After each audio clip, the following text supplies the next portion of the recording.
Hi everybody, my name is Alyssa Patterson, and today you are going to be hearing from Rachel Markle, Brianna Thunderberg, and myself about the quality of end-of-life care, which in this case is hospice.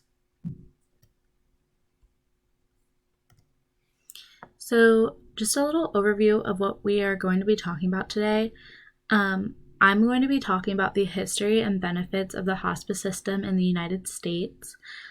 Rachel is going to be talking about the cost and accessibility of hospice care, and Brianna is going to be talking about the impact of hospice on volunteers and workers.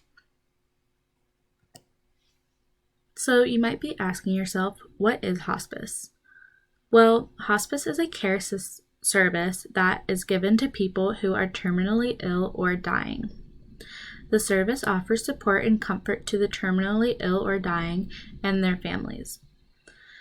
And according to Johns Hopkins Medical Center, for somebody to qualify for hospice, they have to have a life expectancy of 6 months or less, or they have to be in the process of dying. The hospice system has been around for a very long time in the United States, but it originally started way back around 4 AD when monasteries in Europe had opened their doors to people who were very ill.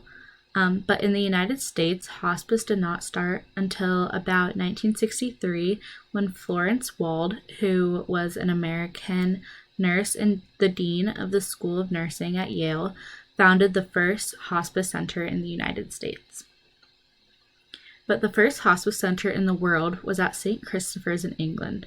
St. Christopher's was run by Dr. Cecily Saunders, who created the hospice center back in, I think it was 1950.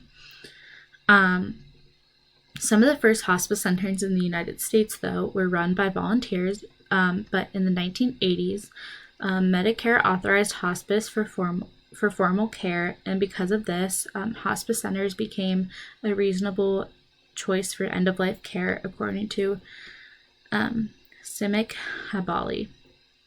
And in 1991, under Medicare, hospice became available to the military as well.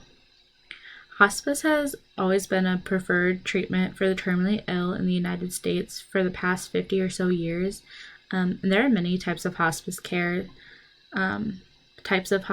whether it be in your home, in hospitals, or in nursing facilities.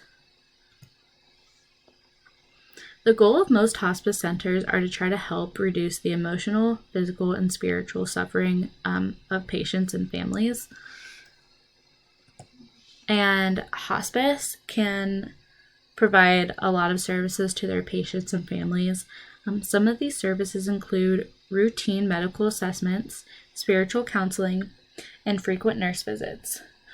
The sicker the patient seems to be, the more the nurse will visit and change routines and medications based on how far along the process is.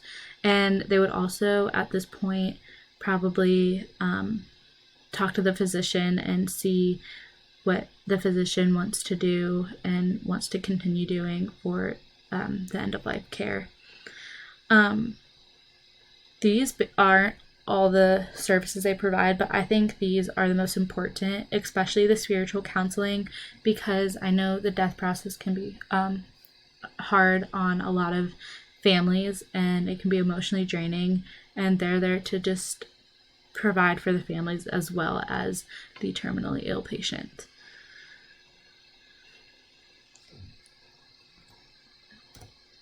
There are also a lot of benefits as well for hospice. For example, one of the benefits is freedom of choice. This means that the patient is given a choice on how they want their end-of-life care to be. I work at a healthcare facility, and I know that a lot of my residents who choose hospice for their end-of-life care seem to be content and confident with knowing what will happen to them, and their families also like knowing what will happen to them because the families are kept pretty much in the loop about everything that's going on, all the medications, everything that they're going to change, everything what the physician tells them. And I think families really like that because they get also they get a choice in what their loved one is going to be doing. Another benefit is that the hospice workers are available 24/7. So this means that if your loved one were to decline sometime in the middle of the night, say 2 or 3 a.m., you can call the nurse that's on duty, and they would be there in about 30 minutes to help take care of them.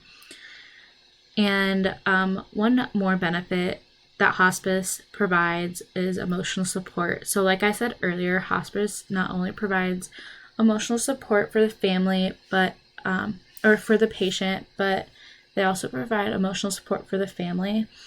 They are there to support and make decisions about and help them make decisions about end-of-life care, as well as just being a shoulder to cry on and comfort them during this difficult time, according to the Center for Hospice Care. There are 4 levels to the hospice care system, according to Samaritan Healthcare and hospice.org. The first level is called routine home care. At this level, all the basic care needs can be provided from anywhere, whether that be in the home, in a hospice facility, or a nursing home, or a hospital. It includes volunteer visits, medications, social and spiritual services as well. The second level is called continuous home care. At this level, the nurse tends to stay with the patient for longer periods of time instead of just visiting when needed. Also at this level, if there's a medical crisis, the nurse or physician who's on call can make a decision for the dying patient. The third level is called general inpatient care, and at this level, a nurse or physician can suggest that the loved one who is ill could or should be moved to a inpatient hospice center if their symptoms tend to get worse. These symptoms include shortness of breath or unrelieved pain. And the fourth and final level is called respite care. And this level can only be provided at hospice certified centers or a place where there's round-the-clock nursing care. And since I work at, it's an assisted living home, but it's basically a nursing home, we do respite care, or what hospice does, and they're allowed to there. Even though it's assisted living, a lot of my residents are on hospice, and so I pretty much work with alongside hospice care workers sometimes. With all the options that hospice provides, it tends to be what people choose for their end-of-life care. I know personally I would want to have hospice for my end-of-life care. They just make it more comfortable for you or your loved one. And that could just include sitting with them. Like volunteers a lot of times just come in and read while the person's normally sleeping, but they'll read to them or just sit there and have somebody there. And I think that they can feel that somebody's there, and it makes them feel less scared, even though they might seem to be sleeping. I personally just feel like that they know that they're there. But also it could include changing the position that they're laying in, because since at the end of life they can't really do anything for themselves at that point, and so they'll just lay on one side. So if the hospice care worker is there, they can move them to the other side. Or I know we do that at my work. We will change their sides if they're in the process of dying.